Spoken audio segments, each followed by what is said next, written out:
अगर रोगी का पूरा सहयोग मिल जाए और रोगी समय से आ जाए तो बहुत बड़े खतरे टल सकते हैं। लेकिन दुर्भाग्य ये भी है कि रोगी समय भी नष्ट कर देता है, शरीर भी जर्जर कर देता है, तब भी विकल्प ढूंढता है। अगर रोगी प्रथमतः आयुर्वेद को महत्व दे दे, जो अपनी भारतीय चिकित्सा पद्धति है, तो अपनी दुर्दशा से तो बच ही सकता है। ये हमारे सामने हैं अरविंद जाटव। ये आयुष चिकित्सालय में 21 नवंबर 2025 को आए थे और इनकी धर्मपत्नी है, क्या नाम है आपका? मंजू गौतम। मंजू गौतम।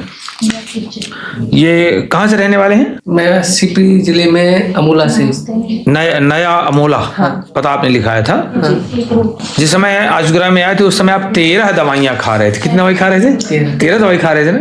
अब इस समय खाते हैं कि नहीं खाते? नहीं, वो दवाई नहीं खाते। यहाँ हम लोग ने बंद करा दिया था ना। कई दिन बंद करा दिया था? वो दूसरे दिन ही बंद ही हो गई थी। अच्छा, दूसरे दिन बंद कर दिया था। दूसरे दिन बंद हो गई थी सारी दवाइयाँ। जिस समय ये आए तो आपको क्या क्या परेशानी थी? मेरे को पेट में दर्द होता था, सीने में, हार्ट में दर्द होता था और पेट में दर्द होता था। और डॉक्टरों ने क्या कहा था कि डायलिसिस कराओ। हाँ, वो ये बोले थे तुम 5 दिन में आपको जीना मुश्किल है। 5 दिन? हाँ, 5 दिन में बहुत आप जल्दी से जल्दी डायलिसिस कराइए। नहीं, 5 दिन ही जिंदा रहोगे। हाँ, बस। तो अब आप उनके पास नहीं गए हो? मैं गुरुजी अभी तो नहीं गया उनके पास कि देखो मुझे 5 दिन से 50 दिन भी हो गए। मैं नहीं गया उनके पास। और हालांकि मैं और भी लोग वहाँ से जो भी बीमार पड़ते हैं, मैं डायरेक्ट बोलता हूँ कि आप वहाँ जाइए। जिस समय आए उस समय यूरिया 128.8 और क्रेटिनाइन 7.9 7.9 था, 9 था। हेमोग्लोबिन 9.4 था। प्लेटलेट काउंट 77,000 थे।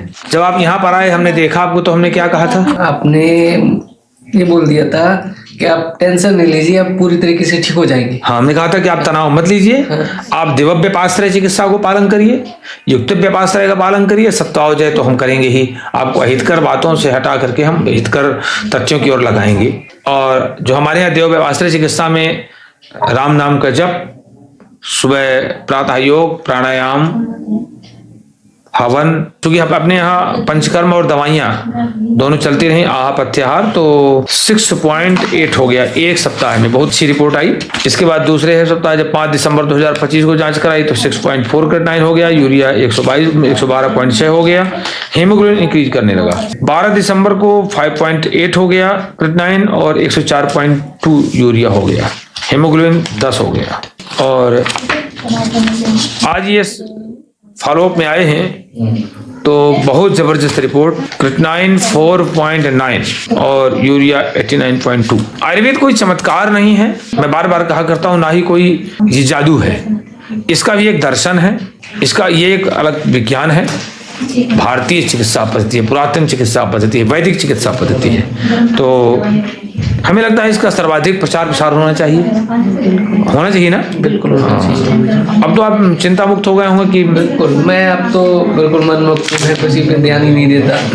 ध्यान नहीं देते हैं ना, हंसते रहते हैं। अपने काम पे ध्यान, अपनी दवाइयों पे ध्यान, सुबह उठता हूँ भजन पे ध्यान। हाँ, सुबह उठते हैं तो आप जब 1 घंटा करते हैं? नहीं, हम कहेंगे 2 घंटा।